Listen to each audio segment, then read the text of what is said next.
Well, ladies and gentlemen, it is the last Wednesday in February 2025, but it is Wednesday. That means it's time for another episode of Material Issues. It's episode number 193. I'm Mark Hershberger of Pop Detective Records. I'm over here in balmy, sunny South Jersey for a change. It's early in the evening here, but on the West Coast, some call it the best coast. But my good friend, the president of the International Pop Overthrow Festival in Southern California, Mr. David Bash. David, good early afternoon for you, mid-afternoon. How you doing? Good to see you, Mark, as always. Yeah, it's great to be seen these days. It's really hot out here. Actually, it's probably in the mid 80s today. Thankfully, no wind, so we're not going to have to deal with fires. But actually, I mean, the house actually could use some AC right now, but I'm probably not going to put it on.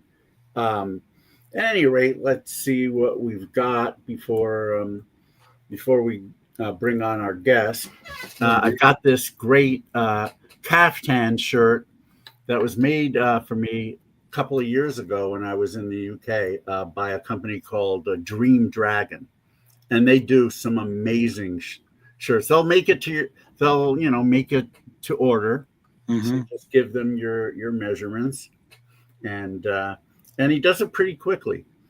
So I was able to order it while I was in the UK and get it at our London hotel a few days later. So it was nice. That's pretty cool.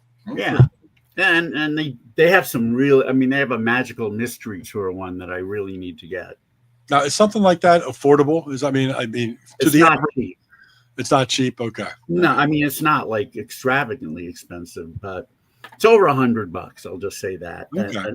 Over 100, under 200. Well, if it's a quality shirt, I mean, it's pretty authentic looking. I'll say that. I like it. Let's see. A little bit of a watch thing going on here. I haven't worn this one in a while, but it is my Age Loser authentic tourbillon. And tourbillon watches normally go for 4 or 5 figures, but this one was made in China, and so they were able to pass on the savings to us. So I like the see-through crystal. Yeah, the skeleton complication is really nice, but just watching, it's hard to see, but just watching the tourbillon on the bottom move, just for that, I'm really, really glad I got this. Hey, Tim. Hey, good afternoon, good morning, Tim, or something. So there's that. Let's see what else. I sent out the IPO Chicago schedule a few days ago. Okay. Naturally, I have to make a few changes. I don't think there's ever been the case where I haven't. And I do my best to say to the bands, look, and I'm not disparaging anybody here, but tell me when you're not available. Make sure you tell your band members to tell you when you're not available, so that after I do the schedule, I don't have to get an email saying, well, my bass player just informed me that he's got a wedding to go to that day. It's always the bass player too. It's either the bass player or the drummer. So either the leader of the band didn't ask his or her bandmates, or his or her bandmates just flaked. Who knows? Doesn't happen that often, thankfully. Or I'd be pulling the hair that I don't have out of my head. So that's done.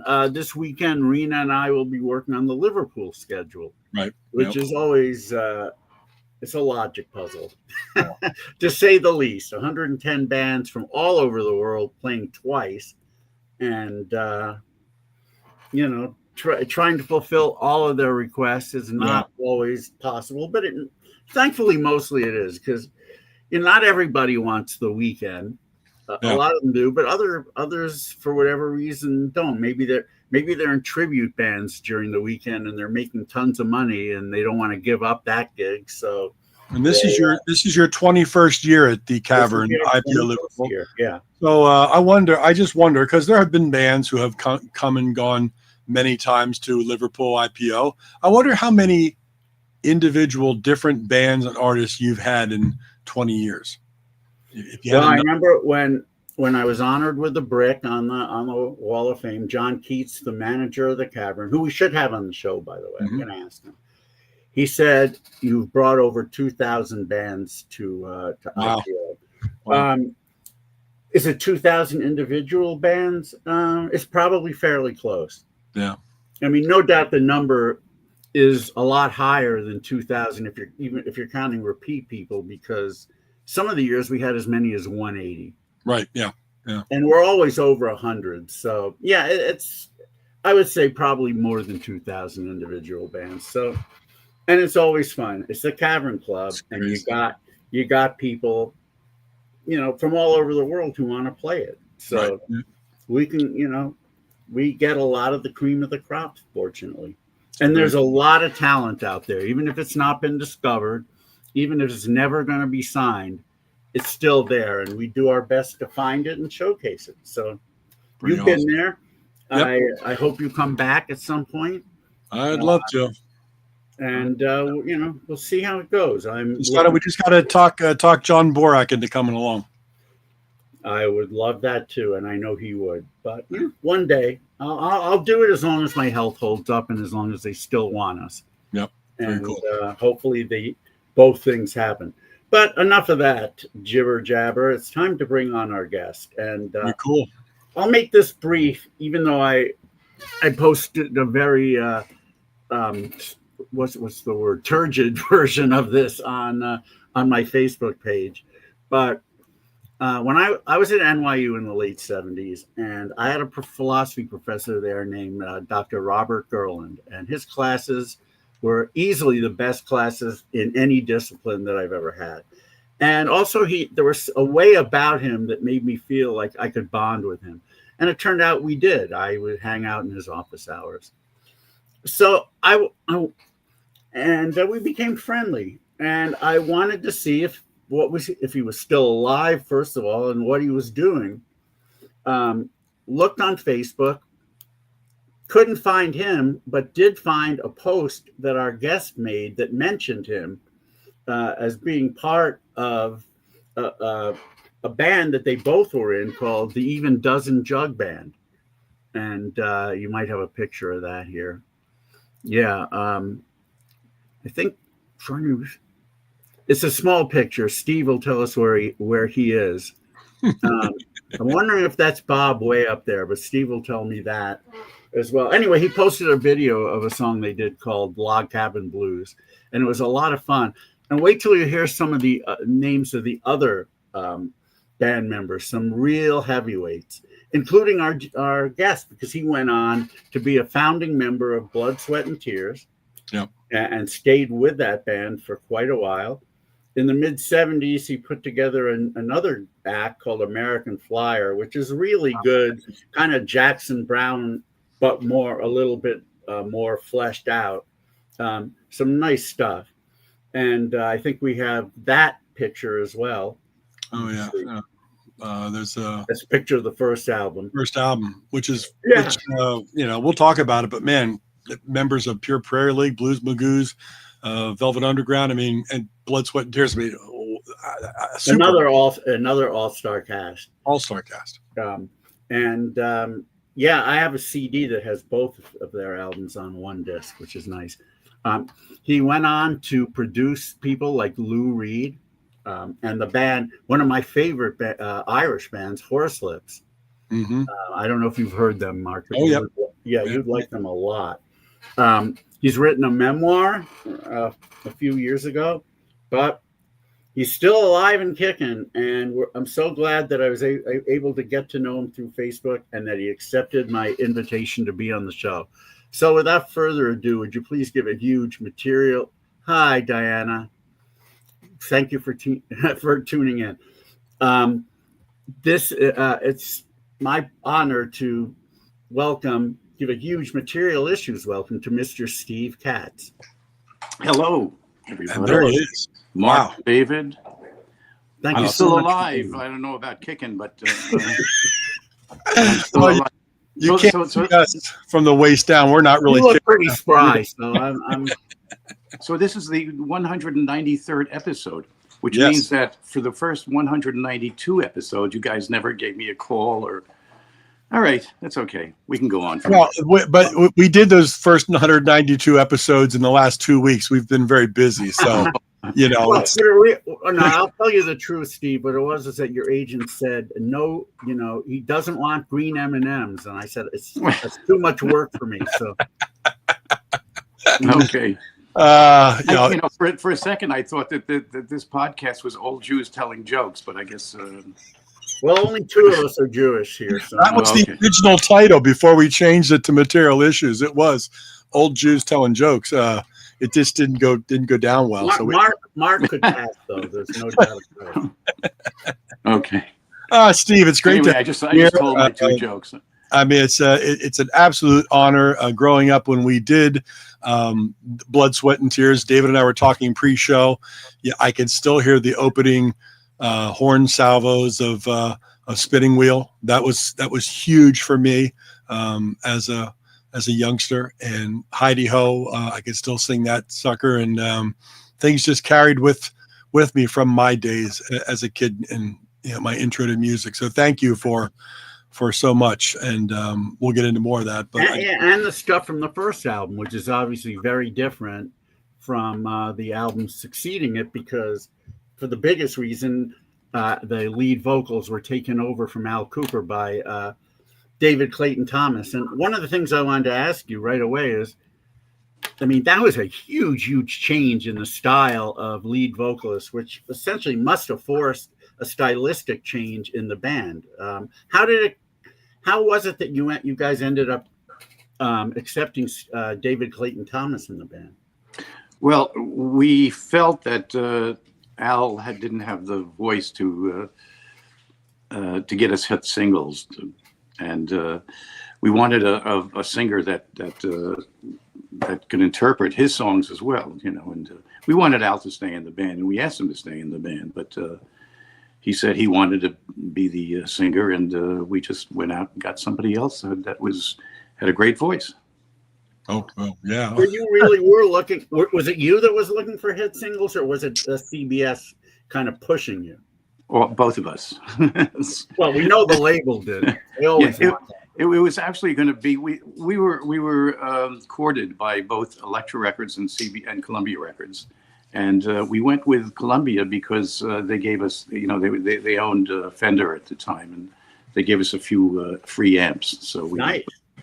Yeah, in those days, you're kidding? That was the jackpot. Oh yeah. Oh my gosh. Yeah, and so when you say you recorded, that was of course obviously before the first album. How does that come about?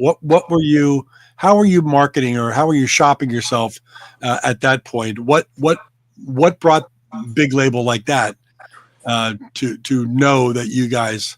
Because back in those days, we hear stories of we just walked into their offices and handed them a tape. Of course, it doesn't work that way these days.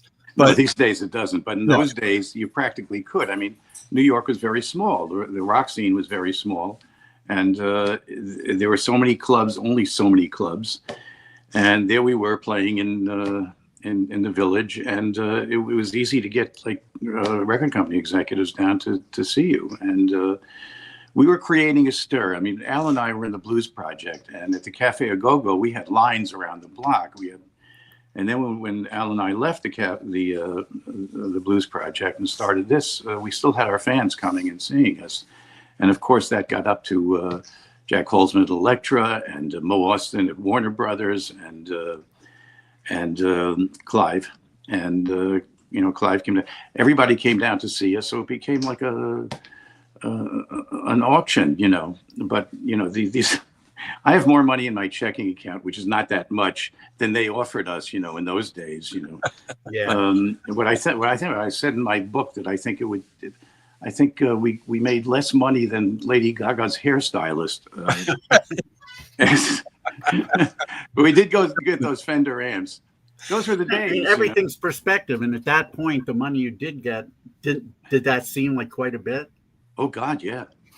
We were starving. You're kidding. In fact, the horn players were on salary. I don't know how he did it, but they were on salary, And they came to us, and they really were enjoying what they were doing. And they said, hey, we want to be part of the band. We don't want to be in salary anymore. I said, great. And I said, you could starve like the rest of us. But so in those days, really, unlike today, where it's your social media presence, and what numbers do your social media accounts have, if anybody even pays attention. But in those days, you were packing the clubs, and because there wasn't that many, people were saying, well, who's making this line all the way down the street every week? And that's where the music execs would say, well, there's a stir going on at these clubs. Oh yeah. And they had like messengers running up with their bicycles to the from the village to the to Midtown to the record companies, and that's the way it happened. These days, David knows. I was kicked off of Facebook, so I don't even have a social.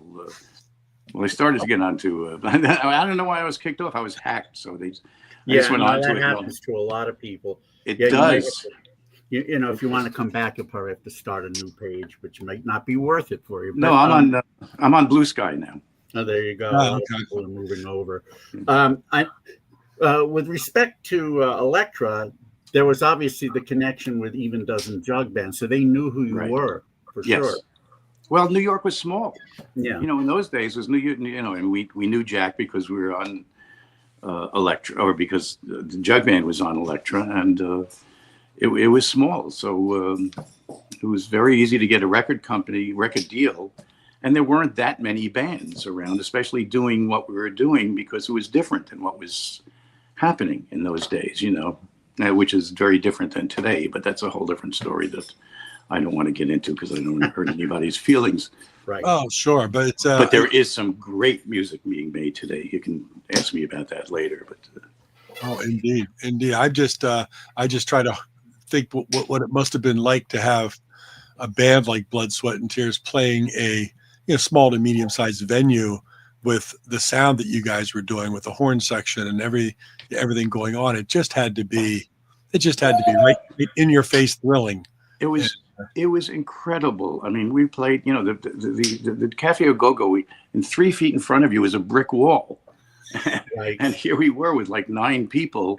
And then we played the Scene, the Steve Paul's The Scene up on 46th Street. And it was the same thing. It was a little tiny, we could hardly fit on the stage. And but it was wonderful. The vibe was fantastic because of that. And I sort of miss that. I mean, I don't go to shows because I don't want to go to arenas and stuff like that. And, but in those days, it was amazing. In fact, when we first rehearsed at the Cafe Au Go-Go, it's not my wife, that's my daughter. Thanks for clearing that up. My wife's in Mexico this week, but when we rehearsed at the Cafe Au Go-Go, Paco, shut up. It's all right. I have a brand new puppy. I'm waiting for the puppy to explode at any moment now. Oh yeah, absolutely. That's what's going to happen. And I have got 2 parrots in front of me that don't stop. One parrot learned how to do the zipper on my coat, which is pretty amazing. I put on my coat and he does the zipper. That's pretty funny. At my age, that's pretty frightening. Anyway, what was I talking about? You're talking about rehearsing at the Cafe. Oh, yeah. So I think I mentioned this in my book when we were at the Cafe Au Go-Go, and when we first started with the horn section. I'll never forget that day. And we went over Morning Glory with the horns, and I sang it. And as soon as the horns came in, and it was loud, but I never felt anything in my life as wonderful as that. Well, it was the second greatest feeling you can ever have when you're singing and, all of a sudden a horn section comes in. It was just amazing. And especially the guys that we had in the band. I mean, Randy Brecker, Fred Lipsius, these guys are fantastic. These guys were geniuses, actually. Yeah. Speaking of which, Steve, I really want to go back and talk about Even Dozen Jug Band because, when I first saw the video and I saw who was in that band, because I didn't know, I must confess. But when I saw who was in that band, I was absolutely astonished. I mean, talk about an amalgam of talent. Holy cow. We can talk about who was in it, but how did that band form? And was that, I know that you were one of the founding members, and was your background when you grew up more as a blues jug band kind of guy, or were you a rock and roll guy?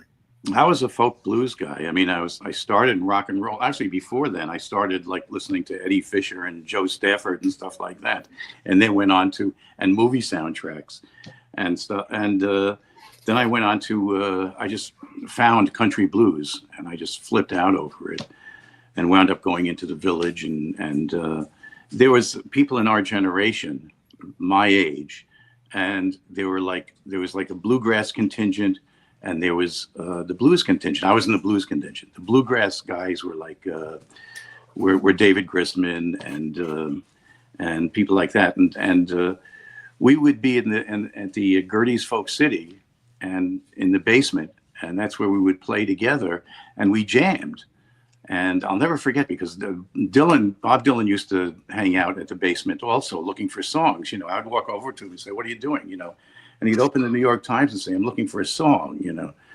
And at that point, he was looking at a boat that sunk in the Great Lakes or something like that. So I walked away, and we continued our jamming, but we wanted to play music together, and we found that jug band music was the common denominator between white old-timey music and blues.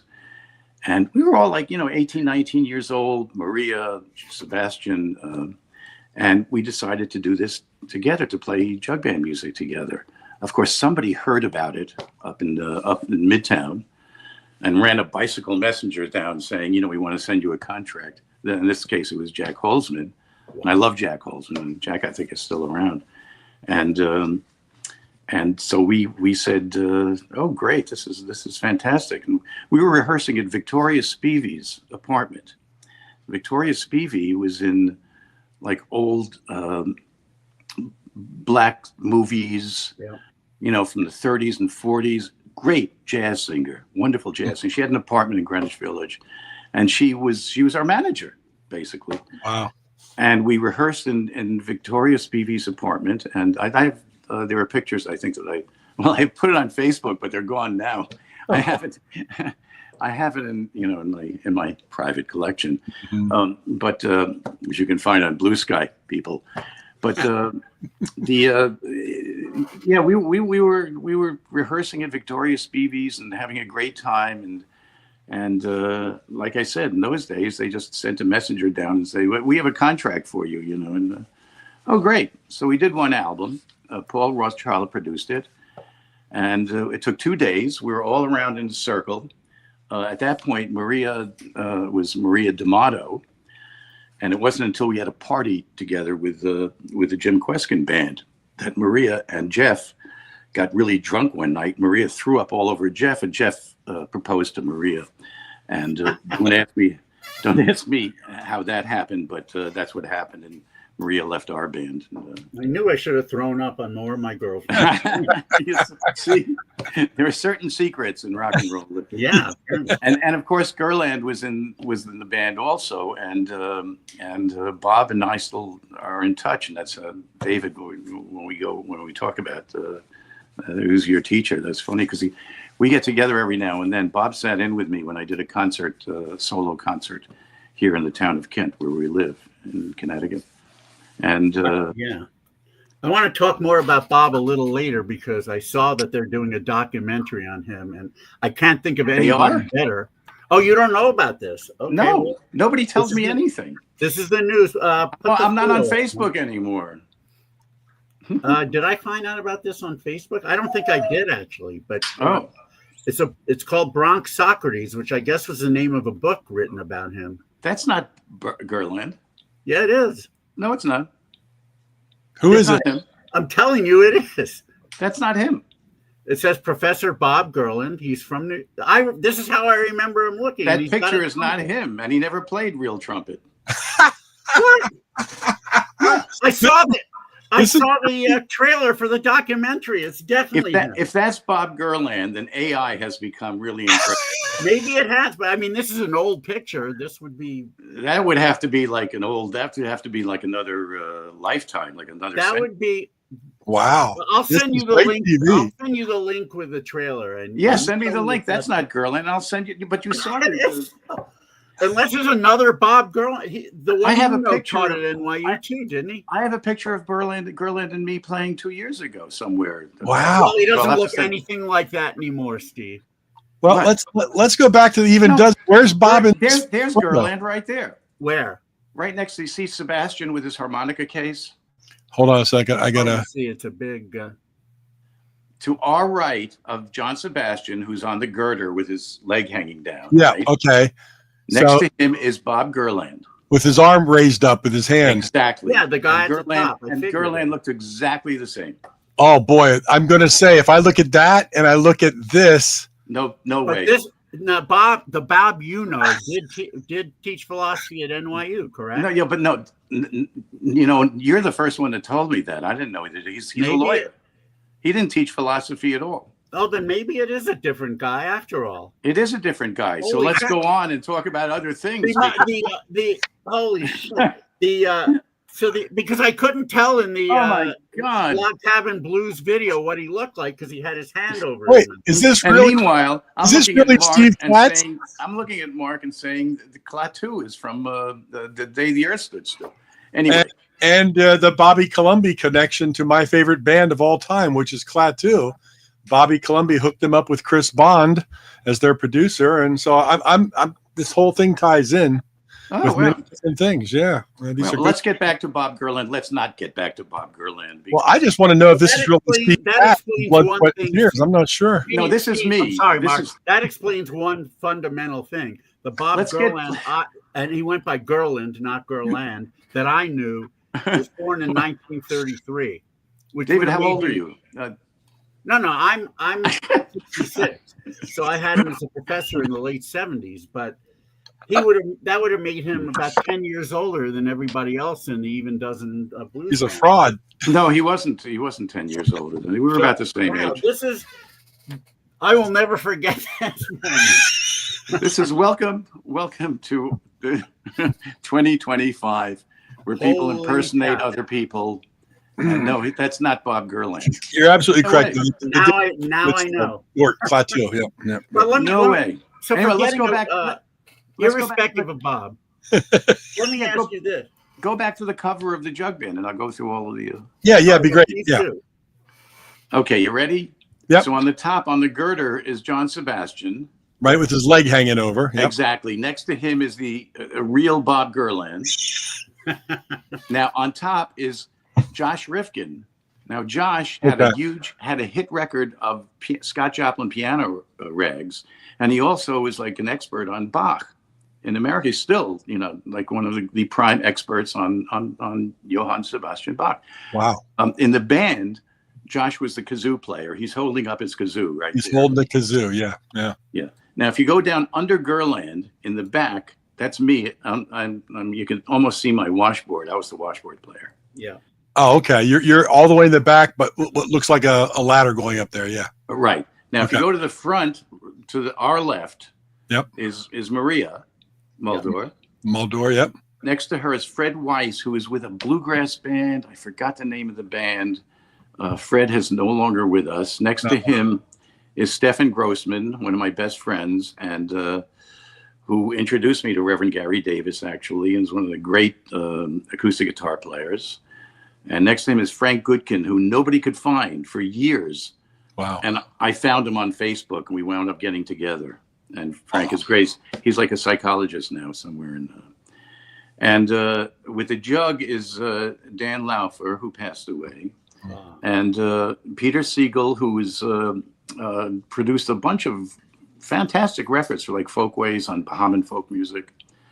And to the right of the girl is David Grissman, the great mandolin player. Yep. Now the girl, I think her name was Marlene, but if you count the people, there were only 11 people, and there were actually 12, but there were originally 11, and one didn't show up.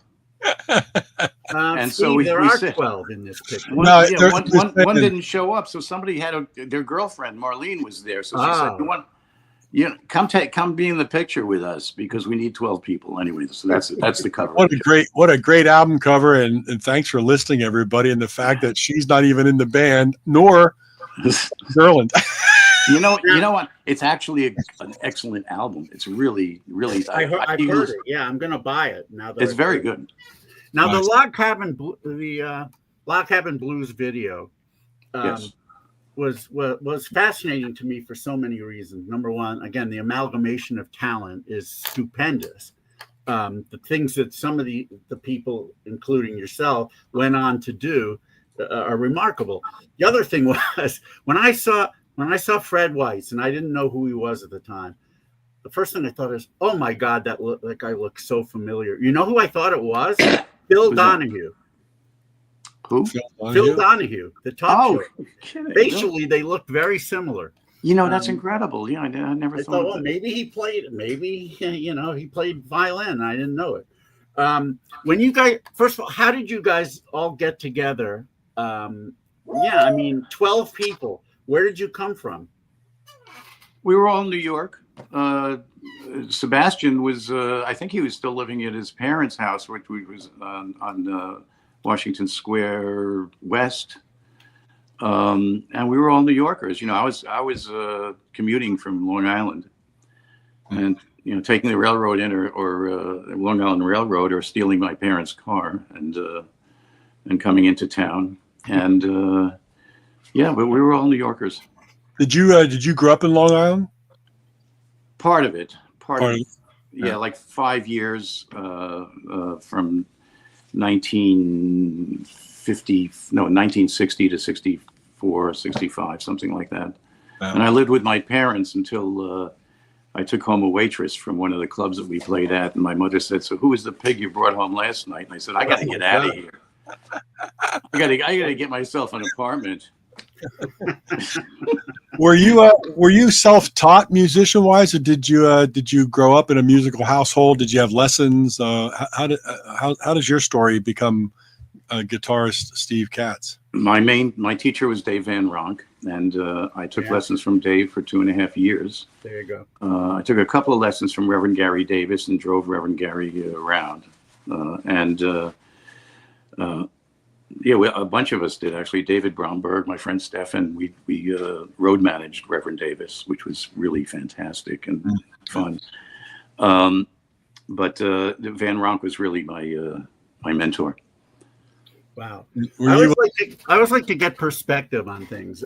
Given the enormous amount of talent and success that many of you in that band had at the time, did you recognize that you were all extremely talented, and that one day the world, even if it wasn't this band itself, the world was going to hear about a lot of you?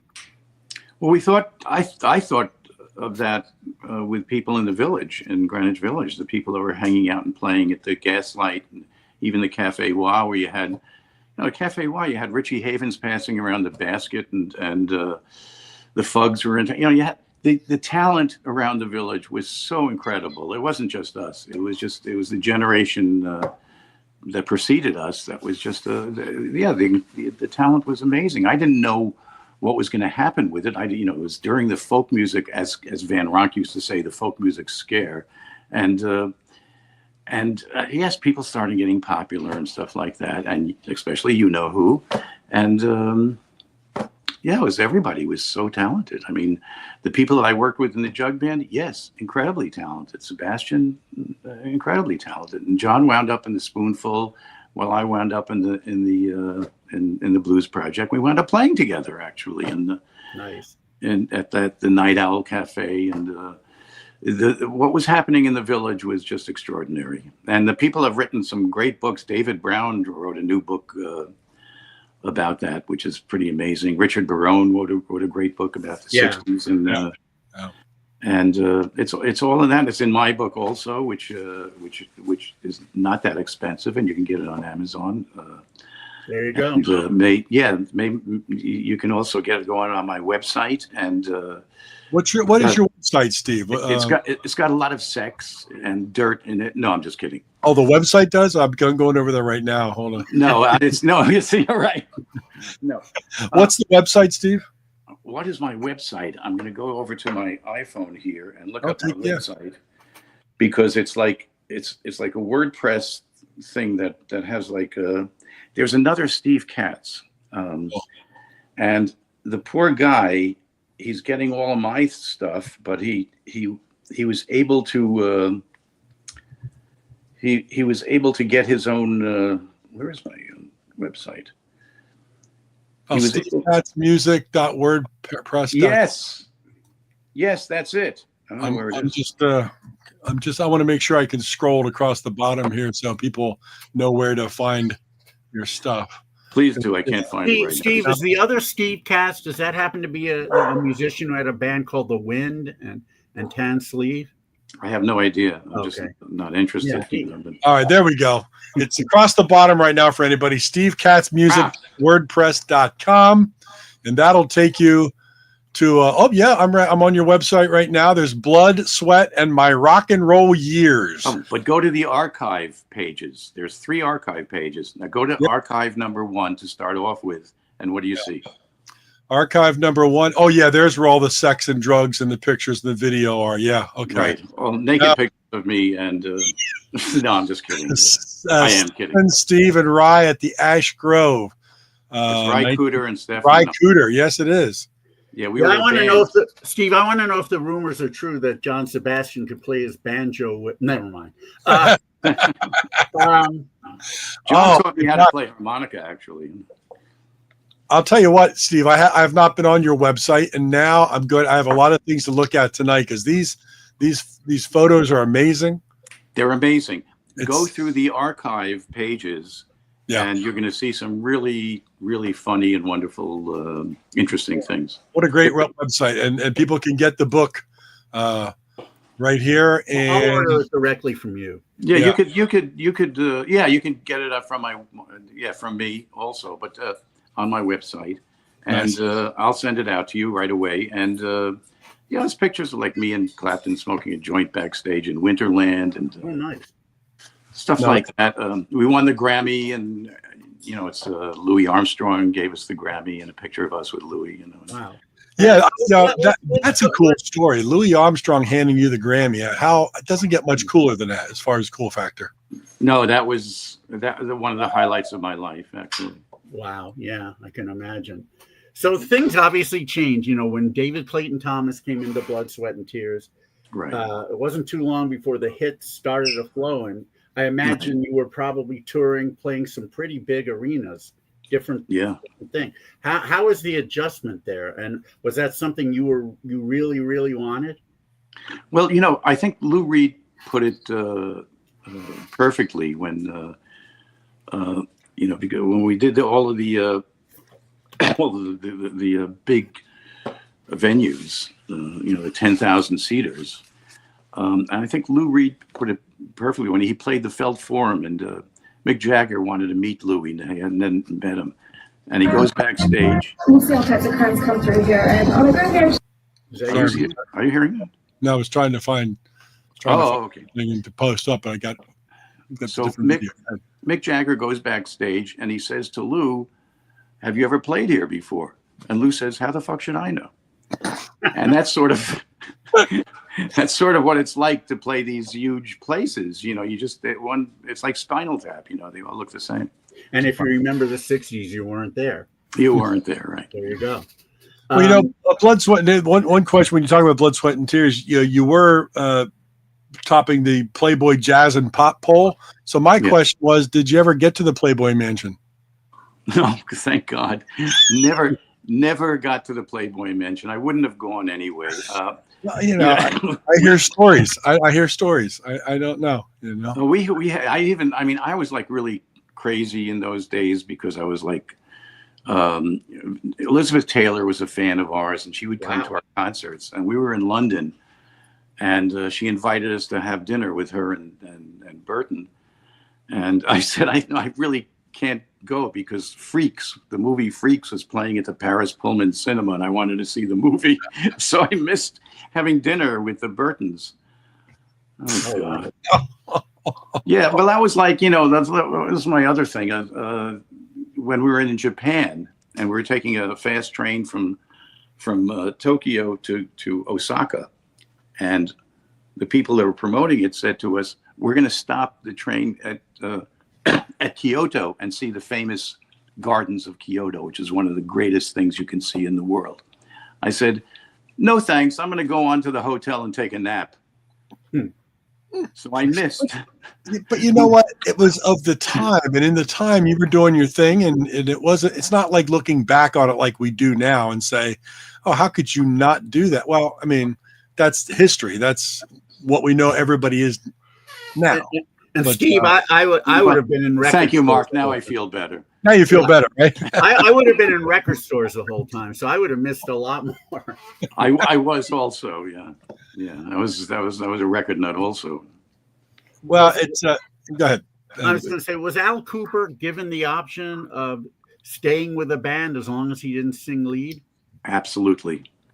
And we asked Al to stay and be the leader, be the writer, to do whatever, the arranger, anything.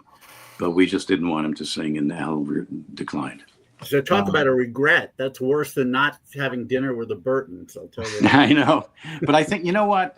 Al's had a really good career. No, and he also contributed to our fourth album, a song called John the Baptist, which is really a wonderful track. Yep. So things worked out for both of us. Yeah, no, they did. Were you on the album New City? No. Oh, that's actually where I lived from age 13 to 23. And that was our only claim to fame, that album was recorded there. I was living in New City at where Lotta Lenya lived on that street. Forgot the name of the road. And so I lived in New City. My house burned down. Oh, geez. On New City. What year was that? 73. My God, we were there at the same time. We were probably in the Bradleys at the same time. Yeah. Sorry about your house, though. Yeah, well, it was. That's a whole other story. Right. Yeah. Well, and speaking of documentaries, what are your thoughts on what the hell happened to Blood, Sweat, and Tears? That documentary. I thought it was great. I thought John Scheinfeld did a great job. I mean, especially because there were things in there that I didn't even know about, and plus he was able to go out and get interviews from people who are now my age in Romania and Poland, who told the interviewers in the movie how much it meant to them for us to be there. And it almost brought me to tears. I just didn't know that. And I never got a chance to talk to some of these people. As far as the movie goes, there's only one thing that I thought was wrong about it. And that is that it wasn't the European tour that destroyed the band, which is sort of like, what really did it was our third album. And because I had backed Bobby to produce it, and Bobby was just, it was just out of his league, actually. And what happened was that the album just wasn't even close to what the second album was. And this is Bobby Colomby, right? Right, yeah, the drummer. And Bobby was my best friend, and he wanted to produce the next album.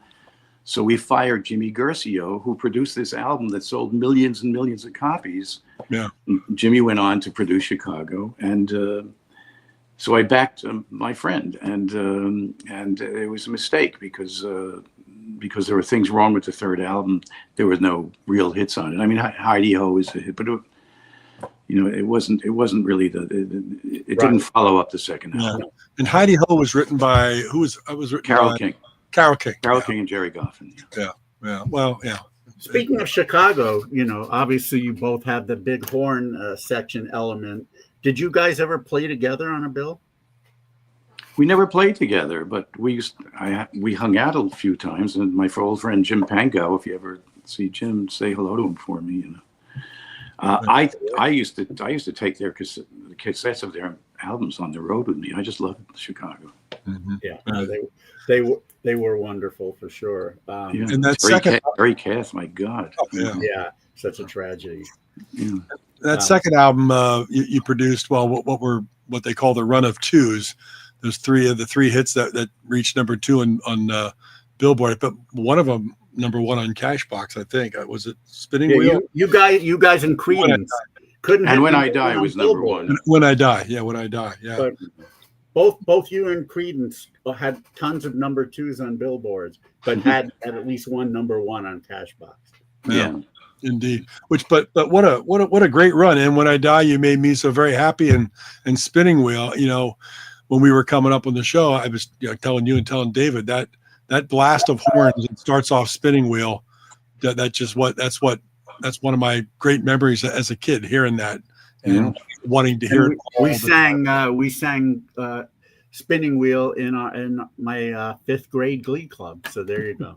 Fred Lipsius won the Grammy for Spinning Wheel. Oh yeah, no doubt. You mentioned that you in Chicago never played on a bill together.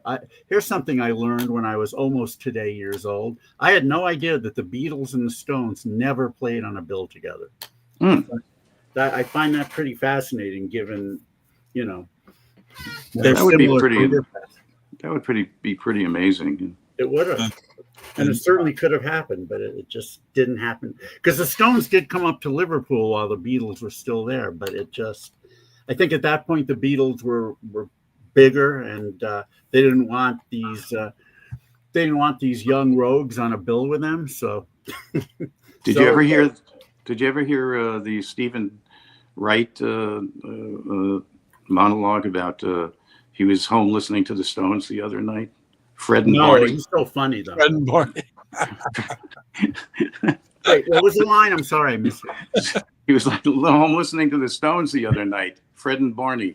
Oh, I did hear that. Yeah, that's great. Nah, it's good. I know I was going to relate the Bobby Colomby story too, because Bobby was VP of A&R at Capitol, and the band Klaatu, not unlike where they got their name from the movie The Day the Earth Stood Still. Good friends of mine. David knows them well from the 70s. The big Beatles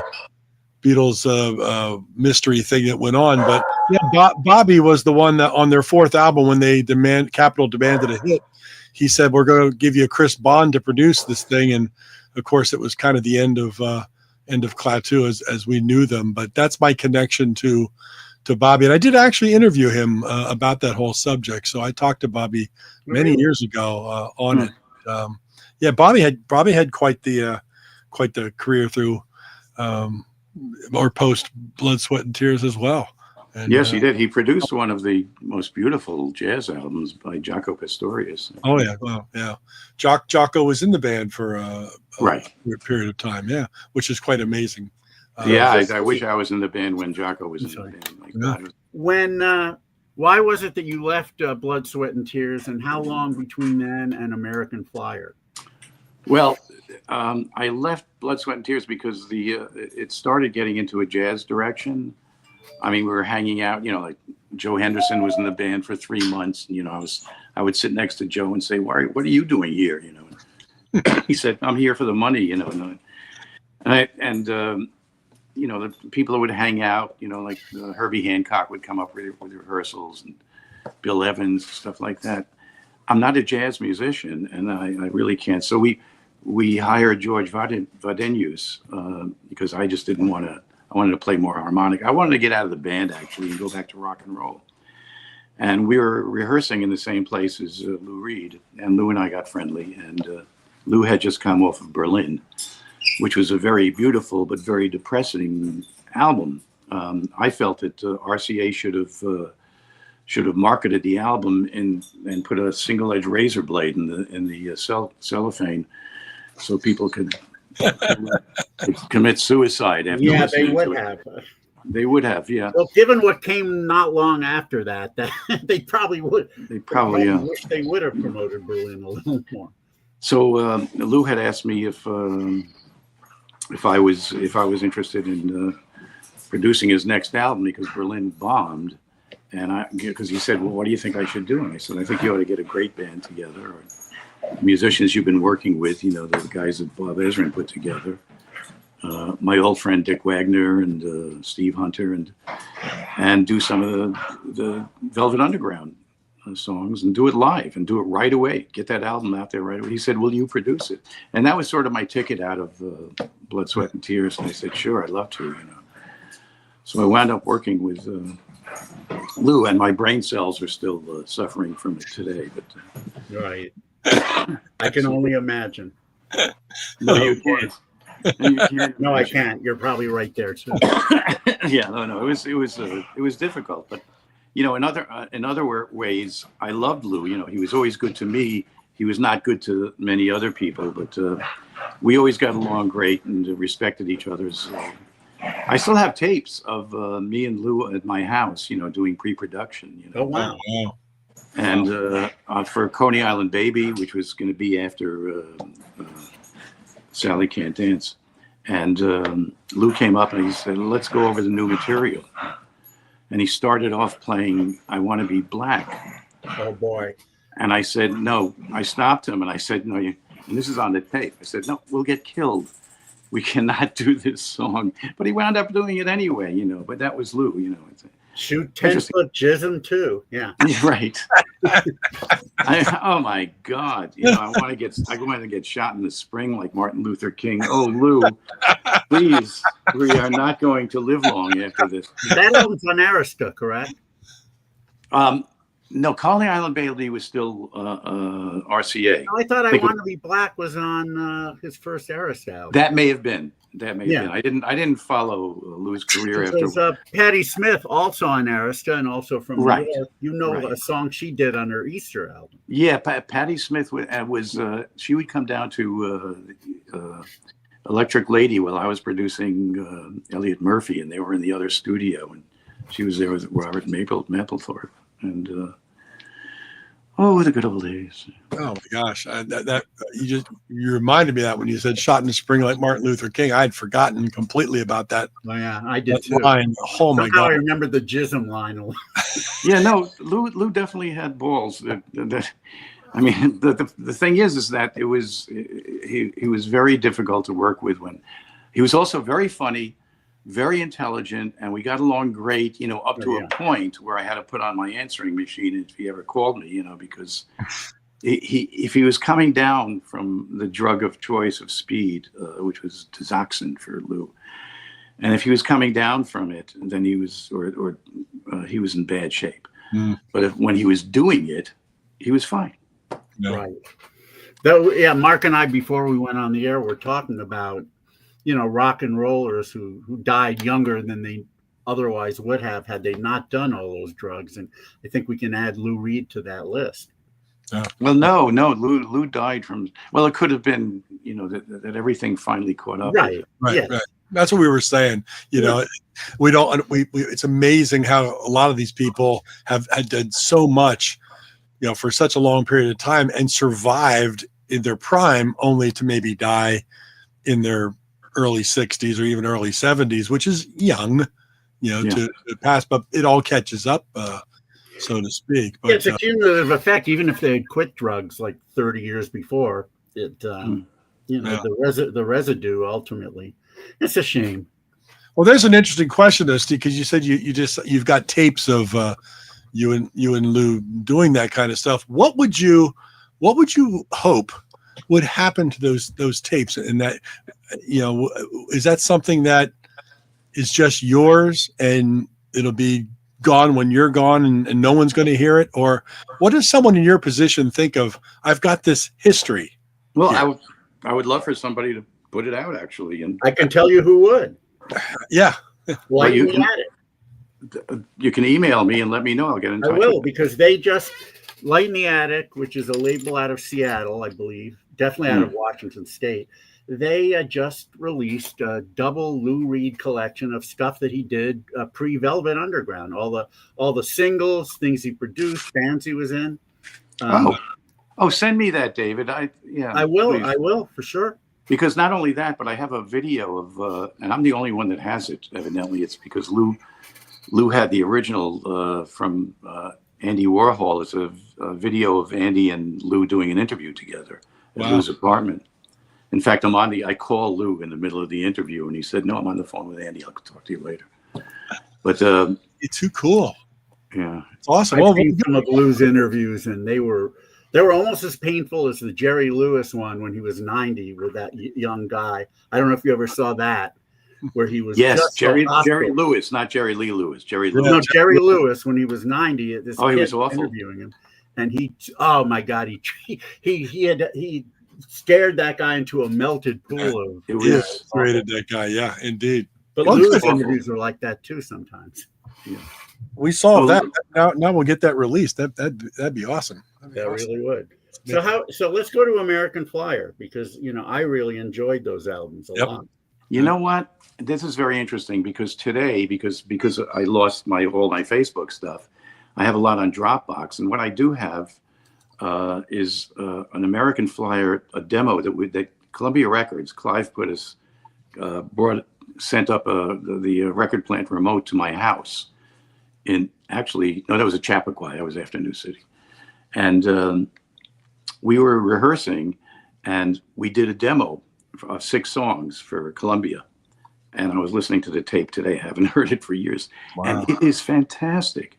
I mean, George Martin did a great job, but there were certain things that he should have left alone. And I haven't said this because I haven't heard this tape for years, but boy, it's really, really great. We were a really, really good band. I mean, just the 4 of us in my living room, and it was really fabulous.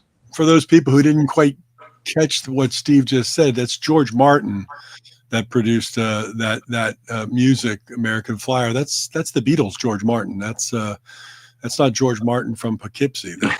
No, and he was actually producing quite a bit of great stuff in the mid 70s. The America albums. What was it? Holiday in Hearts and Stack Ridge, The Man in the Bowler Hat. And his production values are all over those things. And with my old bandmate Andy Kullberg, I think it was what was the name of the band that he did from Boston? Anyway, oh, come on, you guys! No, I'm sure I do. Wait, what was the name of the guy? George Martin produced. Oh God! Oh, it was called. A town in Massachusetts. Oh, anyway, okay. And who was the general? Who were the people in that band? Maybe. And if you Google Andy Kullberg. Okay. God, why am I not knowing? And George did that also, but George with American Flyer, George C Train. C Train. Oh yeah. Little different. George did the arrangements on the American Flyer album, and he also arranged some of the vocal stuff. But the vocal stuff I heard on a demo that we just did alone was really fantastic. Wow.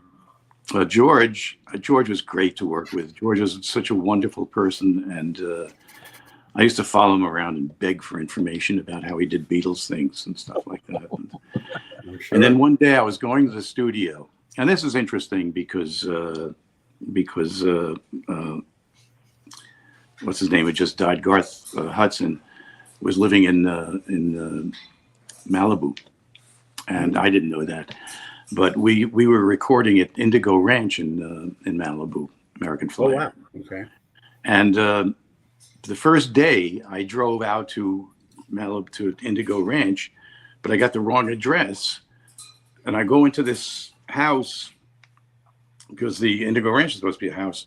And I go in, I said, no, this can't be it. But I saw like saxophones and keyboards and stuff like that. So I said, oh, it's got to be it. It's got to be the studio. So I brought in my guitars. Doug Yule, we brought in his guitars. And then Garth Hudson's wife comes out and says, excuse me, what are you doing in our house? Wow.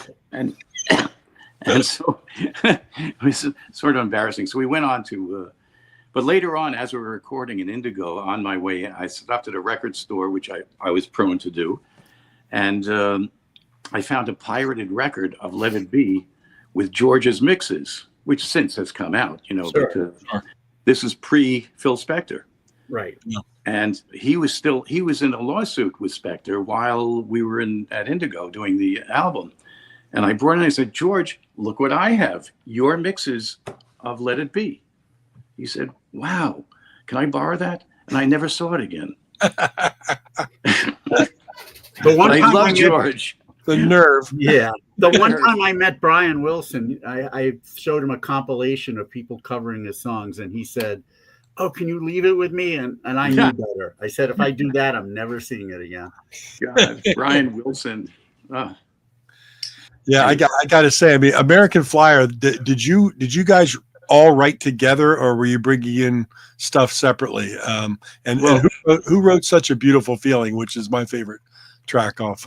That was Eric Cass. I mean, we brought in Eric because he was such a great writer and was writing for Bonnie Raitt and Linda Ronstadt, who was actually on our second album, Right, with Tracy Nelson, and Eric wrote some great things for Bonnie Raitt, Cruel World, and Blown Away, which we also did, and Craig Fuller was a slow writer, and I was a slow writer. And, we would write like 2 songs a year. Craig, of course, wrote Amy for Prairie League. But having dog like that one, yeah. Having Eric in the band was we had a treasure trove of songs. Wow. And Eric and I were in a band together years before with Stefan Grossman when we were kids. Oh wow, incredible! It's just it always, when we talk to people from the 60s and how they got together and the people that they cross paths with, it's just so much talent. It just is amazing. And your story's right there as well. I mean, everything that you were around in the 60s and into the 70s and beyond, just it's just a special time. And I lament the days today that things don't happen like that, or at least it's not as organic as it was back then. And the music business, as we discussed earlier, it's a little sad state. I mean, not that there's not talented people out there, it just doesn't happen like that. The clubs aren't there, the scene is there are some musicians, like, people ask me what I'm listening to now, and I say I'm listening to jazz, and I'm listening to a lot of classical music, but there are some things that people are turning me on to that are so good, like Snarky Puppy, Corey Wong's different iterations. Some of these jazz rock things are like so good. The musicianship is so incredible that I really think it's exciting. There's nothing in rock and roll that gets me interested anymore. I'll send you our last festival compilation. See if you like it. Oh, please, yes. If there's even one song on there that you think is good, I'll be honored. And there may be many.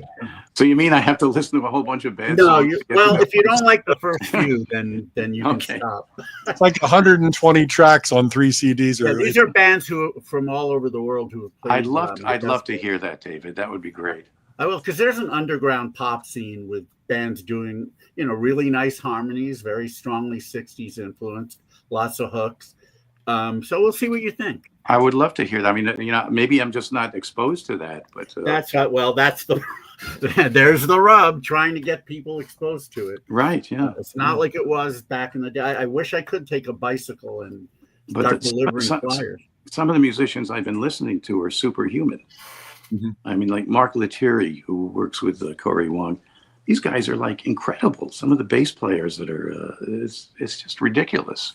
It's amazing how you don't think that music is going to progress anymore. And then you listen to some of the things that people are doing now. And it's just, but I don't think rock and roll has progressed at all. I think rock and roll is basically, I'm not going to say dead, because in the mainstream, it's very dead. Yeah. Well, in the mainstream, yeah. Well, so is the music business. It's gone. Yeah, there hasn't been. What did we talk about a number of episodes ago? But there hasn't been. I mean, there hasn't been a band on the Billboard top 10 for about 5 or 6 years. It's only an actual band. Solo acts are none in the top 10 for 5 or 6 years. Yeah. I mean, people will say to me, I'll find a mother or grandmother say, "Oh, geez, my kid is. Can you get their tape to somebody?" And I said, "Everybody I can get your tape to is dead." Yeah. So forget it. And that's what I was saying. There's I don't know how you would create a scene today. There's not a, I live right outside of Philadelphia, and there used to be, a whole club scene. There was a whole circuit that people could play, and those clubs aren't there anymore. They're either larger venues that hold 1,200, 2,000 people, or they're nothing. And forget it. I mean, I retired a few months ago. I was doing like acoustic you know, my show, which was like part stories and, you know, things I'm talking about with you guys and songs, you know, and there's just no venues left anymore. You know, I can't do that for, you know, my wife and I have a really nice little business and that's what I'm devoted to now. But as far as the music, forget it, you know. Yeah, well, that as long as you're happy doing what you're doing, then then it's all good. I'm happy. I'm happy being retired. You know, I mean, you know, I think I've done some great things. I've been part of things that I've seen. I've witnessed so many wonderful things, and I've lived a very, very good, happy life. And like I say, my wife's in Mexico. That's not her. What do you say? I've lived a happy life, and your dog is just concurring. Everything's fantastic there. You know what it is? He wants me to go up to bed with him and give him a hug. They're very spoiled, my dog. Well, I'll tell you what, I'm going to run the website across the bottom again, stevekatzmusic.wordpress.com. You can get your book through there, Blood, Sweat, and My Rock and Roll Years. Is Steve Katz a rock star? ? And don't forget the archives. There's some great the archives. There's archives 1, archives 2, and 3. There's some fantastic photos there. I love the retro stuff about it as well. It's very cool. I'm going to spend the rest of the evening tooling around your website, but I hope people get out there and pick. I hope they pick up your book. Can they buy it straight through the website, or just is it easier to go to Amazon? No, straight from my website. Amazon, I won't see a penny. Cool. Oh no, we don't want that. It just goes. We don't want that. We want it from my website. Yeah. Well, go right to stevekatzmusic.wordpress.com and Tim Allen, love this. Thank you, Tim. Yeah. Tim's great. Great guy, but and we loved it as well. And like I said earlier, you. Really honored to have you on the program. And anytime, you guys. This has really been fun. I got a lot more if you want, but this is fun. Go ahead and take care of your dog. Give him a hug. Yeah, I have to give him both of them. Oh right. I got two waiting for me. I've got 2 parrots also, but they just want to rip out my eyeballs. So I'm just going to stick with the dog. Well, that'll be a headline for a couple months from now. We see that Steve Katz, formerly of Blood, Sweat, and Tears, died by parrot. Yeah, right. Steve, it's been an absolute pleasure. It's wonderful to get to know you, and I will be writing you to get a copy of your book myself. As will I, and I'll send you the Light in the Attic info and. You know, if I get your address, I'll send you one of these as well. Great. Thank you, guys. It's been fun. Thank you, Steve. Health, and we wish you nothing but the best. We'll talk to you soon. You too. Yeah. Thank you. Thank you. Bye. Have a great night.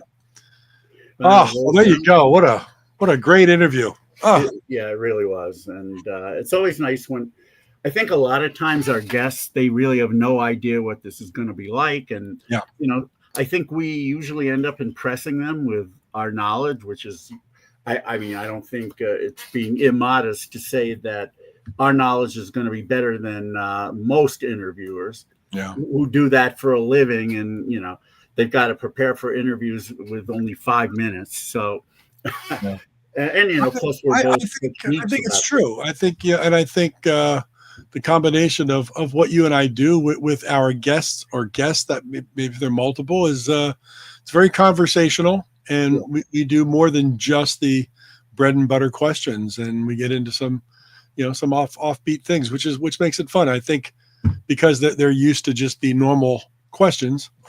When they come and hang out with us, it could be a little different. So, you know. Now, this is actually absolutely shocking that it turns out that it's not the number one. It was his guy was Bob Gerland and mine was Bob Gerland. But let me give you the coincidences here, though. They're both from New York. They're both trumpet players. I mean, I know he didn't play trumpet in the Even Dozen Blues or Jug Band because there was no trumpet, but he played mouth trumpet. So I figure somebody who played trumpet in a jazz band, he could probably play mouth trumpet in a jug band. And also, you know, I couldn't see his face, so I didn't know that. If I'd seen his face, I would know immediately that's not him. But I did see him in a distance shot, and the guy was really thin. He had like no body fat, and that was Bob also. So many similarities, but what a shock. But 193 episodes, that was an incredible moment when he's going, it's not him, and I'm saying, of course it is. You know? The guy who was in a band with the guy saying, no, that's not him, and you're like, no, it is him. And oh my God. I'm glad he took it in good humor, because he took it in very good humor. And I was just sitting here, my head was spinning, and I was just, this is quite, and Tim Allen had commented, he goes, this is live, folks. I know.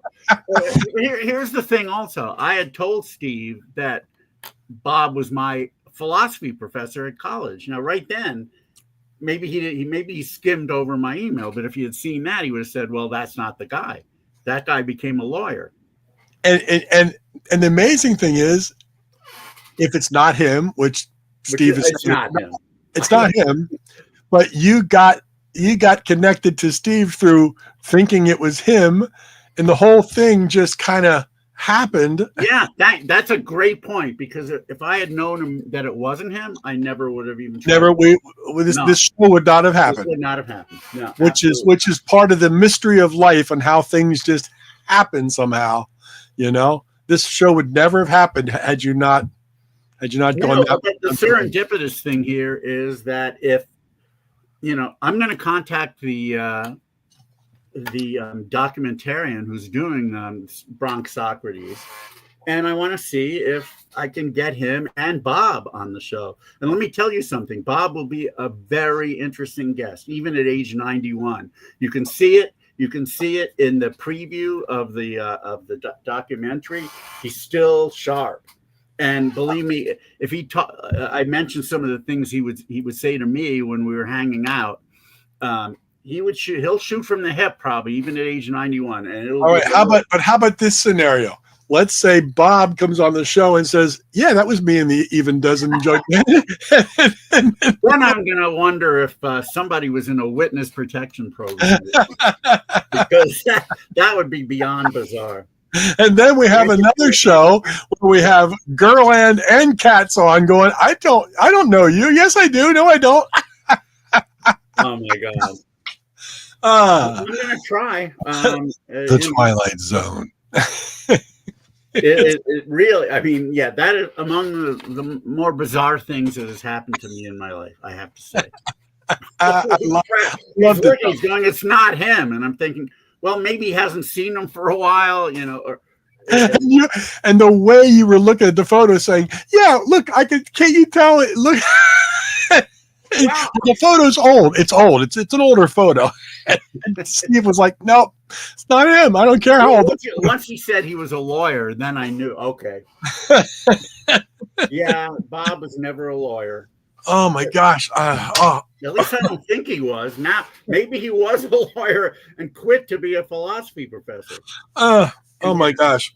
It's all too much. That was great. That was an awesome moment. It really was. It really was. So let's talk. Speaking of awesome, we've got a few awesome guests coming up. Yeah, we do. Let's go. I'm loving it. Go ahead.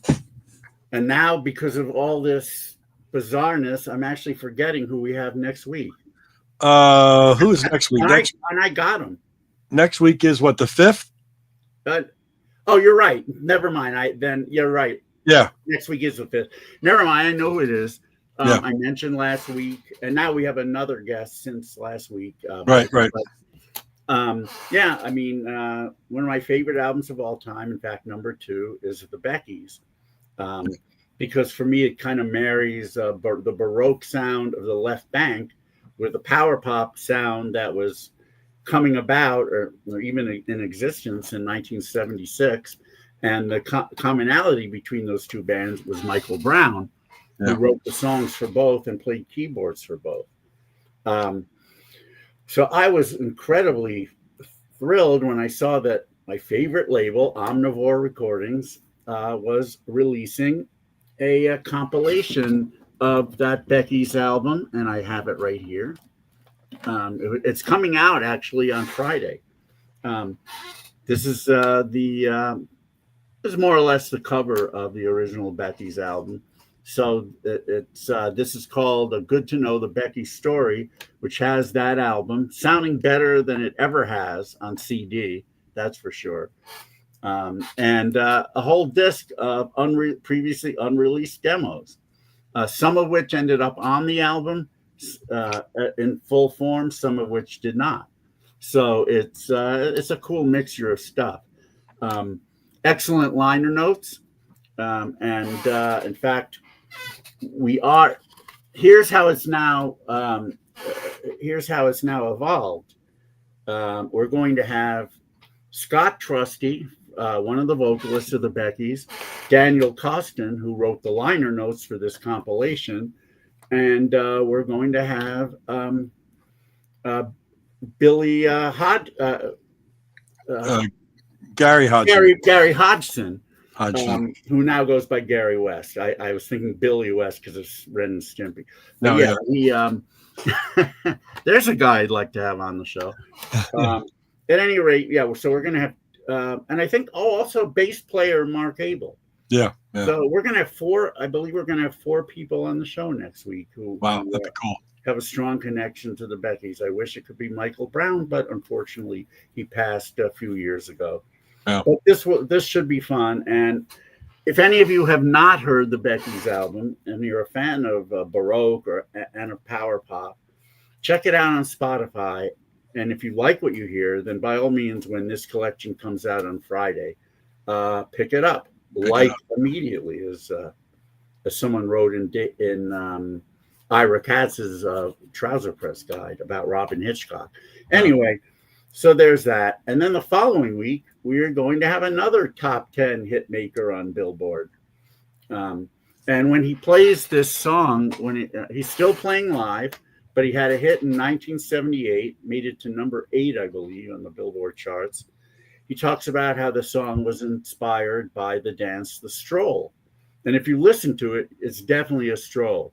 Mm-hmm. And I'm sure anybody listening now, if they were old enough, they certainly will remember Magnet and Steel.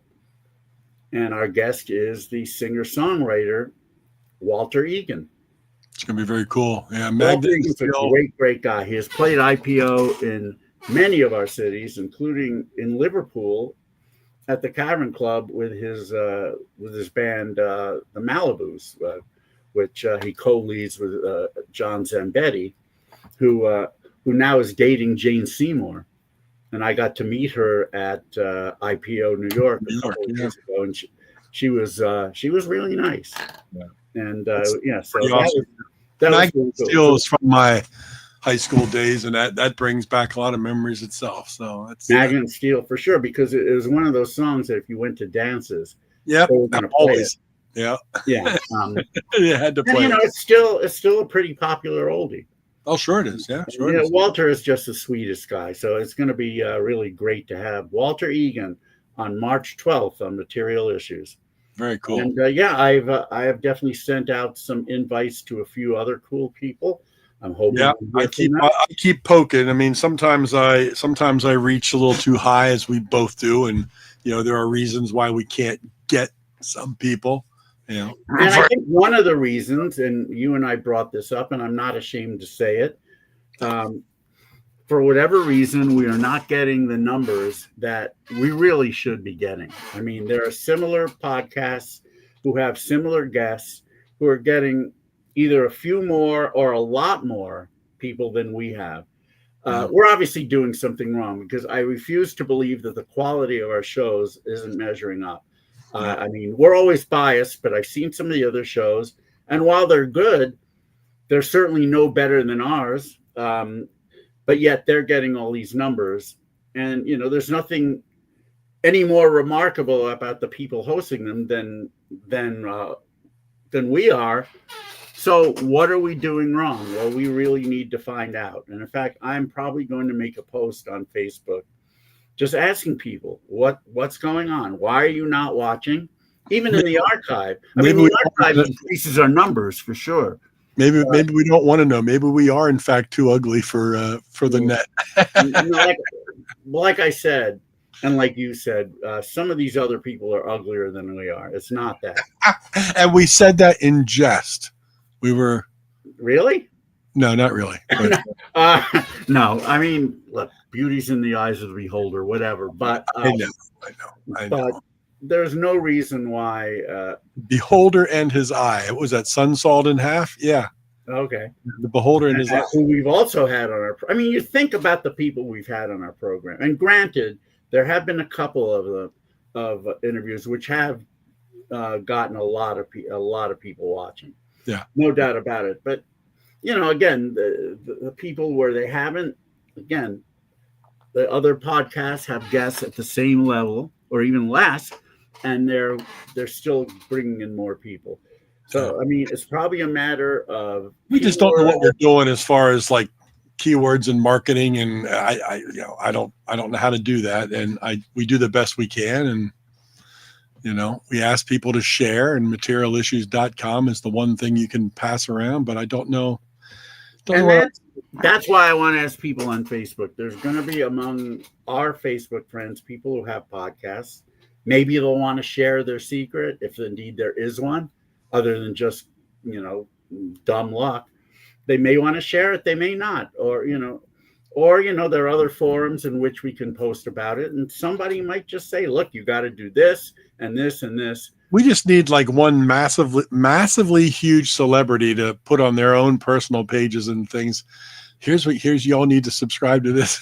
And so then Sir Paul, yeah. I've never asked you for a favor. Right. We've never asked Sir Paul. But now we really need you. Right. Right. Ringo, I don't want your autograph. I just want you to post on your social media that everybody should subscribe to. Ringo would be just fine. He can, let him know that I do the peace sign like peace and love. I know. But hey, we do have, as we said, we do have a lot of guests that we're trying and we're poking hard, and we still enjoy our interviews. We still enjoy the archiving process. We have a great time doing it. And we're not doing it for the subscribers. There's no money involved. Matter of fact, we lose money on this, well, that's right.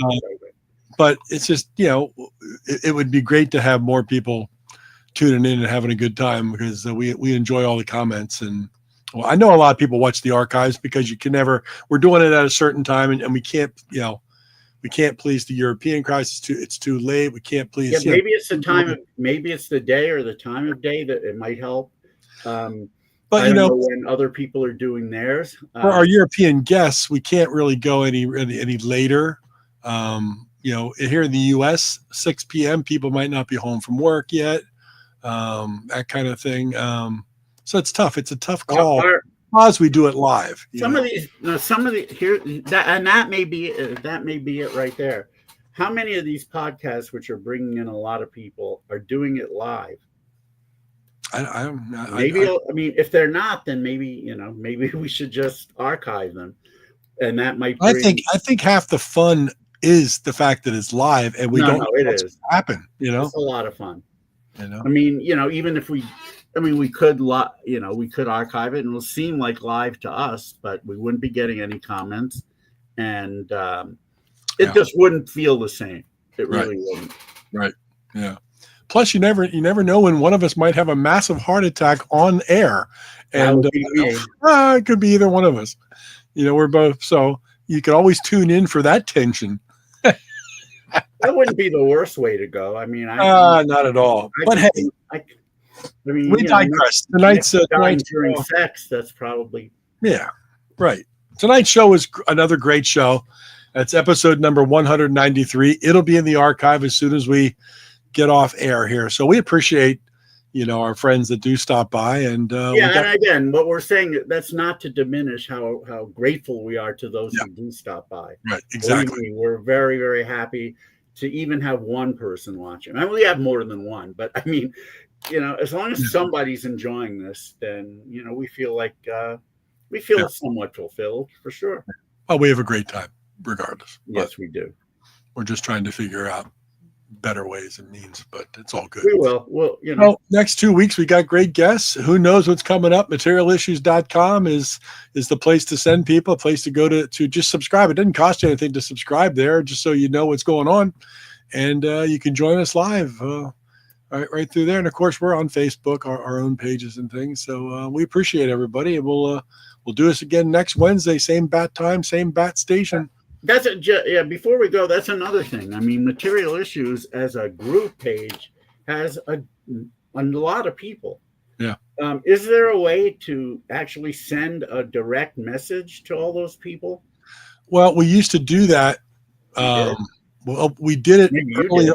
Yeah, I did it earlier on when you could @ Material Issues, which would send a message to all of those subscribers. But some people were saying, people that we know and are online were saying that that's an annoying, it's kind of known as an annoying thing to do. And I kind of stopped doing that because I get it. I get those kind of messages too. I mean, if people are complaining about it.